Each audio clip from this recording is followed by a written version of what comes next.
Baik, para pemirsa yang budiman, kita akan lanjutkan bincang-bincang kita yang lumayan seru ini.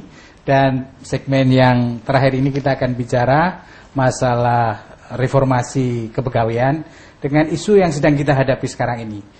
Belakangan kita mendengar peristiwa yang ya lucu, menggelikan juga dan agak prihatin yang terjadi di sekitar pusat-pusat kekuasaan yang menunjukkan bahwa masalah good governance dan masalah penyakit kronis yang namanya kolusi dan korupsi itu masih perlu dibenahi. Nah, saya ingin mengajak para narasumber itu membahas secara singkat bagaimana sesungguhnya peran dari kepegawaian yang baik atau birokrasi yang baik dalam rangka menciptakan good governance dan dalam rangka ikut bagaimana gerakan akbar nasional memerangi atau merantas korupsi dan kolusi ini. Terutama Mas Eko, ini kaitannya dengan good governance gimana? Anda melihat persoalan reformasi kepegawaian ini? Sangat jelas dan berhubungan secara langsung, Pak. Iya. Kalau kita lihat, government itu berarti efisien, akuntabel, efektif, transparan dan seterusnya. Iya. Dengan reformasi kepegawaian sebenarnya kita bertujuan 4 hal. Yang pertama harus ada open civil service. Open civil service. Open civil service system. Jadi open government. Semua harus dibuka, termasuk open recruitment. Oh. Jadi harus transparan. Tidak ada yang ditutup-tutupi, tidak ada orang membeli kucing di dalam karung sehingga tidak tahu bagaimana kompetensinya. Tidak ada jalan belakang. Tidak ada jalan belakang, harus lewat jalan depan semua. Lalu yang kedua, competent government. Competent government. Jadi dengan seleksi yang bagus, terbuka, kita akan mendapatkan calon-calon, tadi sampaikan oleh Pak Sofyan, adalah calon-calon pemimpin pemerintahan yang memiliki kompeten. Lalu yang ketiga, performance based civil service system. Yeah. Jadi ini adalah terkait dengan bagaimana kompetensi mereka nanti terkait promosi yang berbasis kepada kinerja. Tidak sembarang orang karena afiliasi politik lalu diangkat menjadi kepala badan atau kepala instansi eselon 1, Pak ya. Jadi ini menyangkut pengembangan karir ya? Iya Pak, saya pikir pola pengembangan karir juga. Dan yang keempat tentu saja knowledge based civil service system.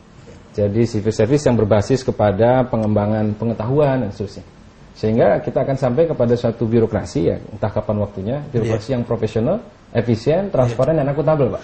Iya, kalau dipikir-pikir tujuan reformasi itu kan menciptakan good governance. Jadi kalau pegawai negerinya tidak dibenahi, tujuan reformasi ibaratnya tidak akan pernah tercapai. Tidak akan sampai, Pak. Tidak akan ya, sampai. ini saya kira harus menimbulkan kesadaran baru bukan hanya Pak Eko saya kira, tapi semuanya dan terutama para pengambil kebijakan baik di sekitar Monas maupun di Senayan saya kira. Tapi terserah kepada mereka. Sekarang isu yang lain Mas Sofyan yang cukup mengganggu kita. Ini seberapa jauh sebetulnya reformasi kepegawaian ini bisa punya andil di dalam rangka menghadapi problem kronis bangsa kita, yaitu masalah korupsi, kolusi dan nepotisme ini. Gimana Mas Sofyan melihat masalah ini? Sangat besar pengaruhnya terhadap pemberantasan ketiga penyakit itu, karena ada 3 strategi ya yang harus dilakukan untuk memberantas korupsi. Yang pertama yang sedang ramai-ramainya dilakukan oleh pemerintah sekarang ini adalah shock therapy. Shock therapy dengan menangkap, memenjarakan para pelaku korupsi. Yang kedua adalah mengembangkan suatu sistem birokrasi yang betul-betul bersih dan bisa menangkal terjadinya praktek-praktek KKN. Yang ketiga adalah mengembangkan budaya anti korupsi.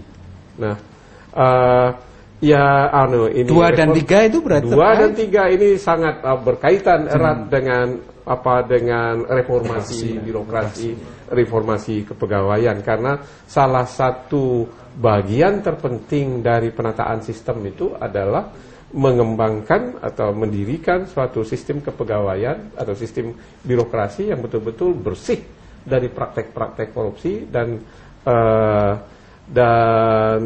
ini yang lebih penting menurut saya daripada shock terapi, karena shock terapi ini tidak akan amat sesaat, temporer dan apalagi tidak bisa maaf ya katanya ada tebang pilih. Apalagi tebang pilih itu yang sehingga tidak begitu efektif. Ini memang untuk deterrent effect memang penting, membuat orang takut untuk berkorupsi. Tetapi untuk memberantas korupsi dalam jangka panjang tidak akan efektif.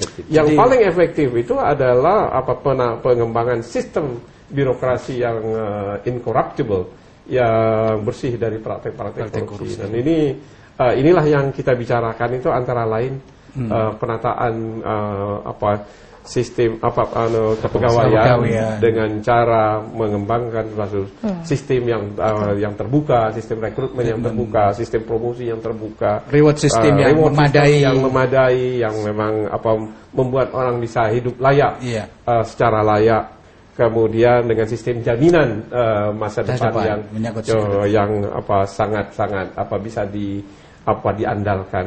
Tapi yang tidak kalah pentingnya, yang paling terberat itu adalah mengembangkan budaya anti korupsi. Karena sekarang ini kalau kita lihat masyarakat kita sudah mempunyai budaya jalan pintas ya. Betul, semuanya mau dilakukan dengan cepat, dan sehingga akibatnya cara apapun akan dia lakukan untuk menyelesaikan urusannya secara cepat, termasuk ya menyogok-nyogok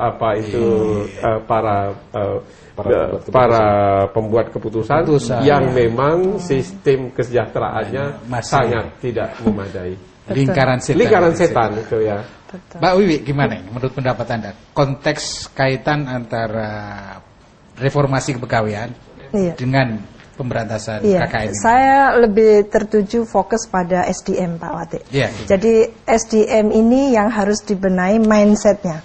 Jadi cara berpikir dia harus sudah diubah karena ada disorientasi yang selama ini masih dipelihara gitu. Maksudnya gimana? Maksudnya karena abdi masyarakat tidak dilaksanakan, abdi negara diubah menjadi abdi pemerintah.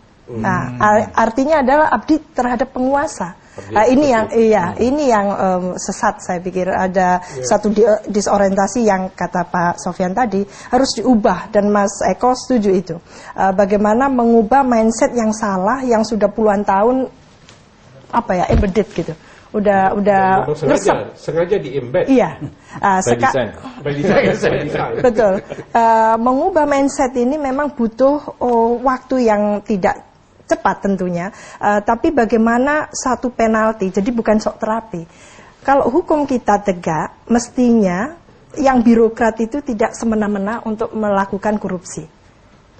Lah, partisipasi masyarakat dalam hal ini sangat diperlukan. Karena birokrasi yang good governance tadi itu, ada transparansi, akuntabilitas, itu normatif sekali, tidak terrealisasi sama sekali sebetulnya.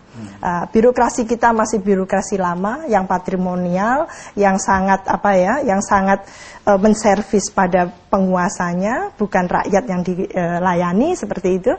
Ini yang harus memang kalau perlu memang tidak bisa ini perubahan from within. Jadi perlu ada desakan yang imperatif dari luar, yaitu kekuatan sosial dalam masyarakat untuk terus teriak bagaimana birokrasi ini harus berubah. Itu desakan yang kuat tadi akan memberikan efek memalukan. Ini yang ketika saya ke Makassar, ketika ketemu salah satu birokrat tinggi di Makassar, itu mengatakan bahwa kita diteriakin seperti maling di era reformasi. Bagus menurut saya. Bagus ya. Iya bagus. Efek seperti itu yang kita perlukan terus, dan kita tidak boleh capek untuk mengatakan itu. Karena ketika capek, ini akan lemes lagi dan mulai menguat lagi yang birokrasi yang tidak transparan, yang disebut Mas Eko tadi, tidak akuntabel dan sebagainya tadi. Jadi di samping upaya yang terarah itu, tapi yang tidak boleh lupa itu harus terus menerus, betul. Supaya tidak karena memang lagi teriakan reformis waktu 98 itu memang harus menggaung terus, tidak boleh semacam lalai lagi gitu, terus kita teriakin. Saya pikir yang paling penting bagaimana menumbuh kembangkan semangat komitmen para pemimpin bangsa ini untuk menempatkan reformasi birokrasi ini sebagai sebuah prioritas, Pak. Mendesak. Ini yang harus kita tumbuhkan, karena kita tidak cukup dari hilirnya ya, penegakan hukum, tapi dari hulu. Bagaimana mungkin anak yang tidak pernah kita kasih tahu salah atau tidak salah, tiba-tiba dia dihukum. Baiklah, tapi kita rupanya dibatasi oleh waktu, jadi yang jelas saya mengucapkan terima kasih sekali kepada para narasumber, Mas Eko, Mas Sofyan, Mbak Wiwi, dan Saya kira lontaran-lontaran pemikiran yang kita sampaikan di sini memang tidak akan mengambil kesimpulan yang bulat, tetapi paling tidak menggugah kesadaran tentang perlunya reformasi birokrasi. Tadi dikatakan oleh Mas Eko yang terakhir bahwa kita memang perlu itu, karena kalau tidak kita tidak akan pernah selesai dalam reformasi ini. Jadi demikianlah para pemirsa yang budiman di rumah, bincang-bincang kita tentang masalah reformasi birokrasi, khususnya reformasi kepegawaian kita.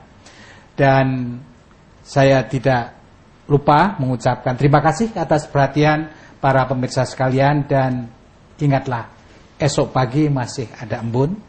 Oleh karena itu, demokratisasi tidak boleh henti, termasuk demokratisasi dalam menciptakan good governance, dalam rangka menciptakan kepegawaian yang sehat yang bisa melayani rakyat. Sekian, terima kasih, dan sampai jumpa pada bincang-bincang The Habibie Center yang akan datang.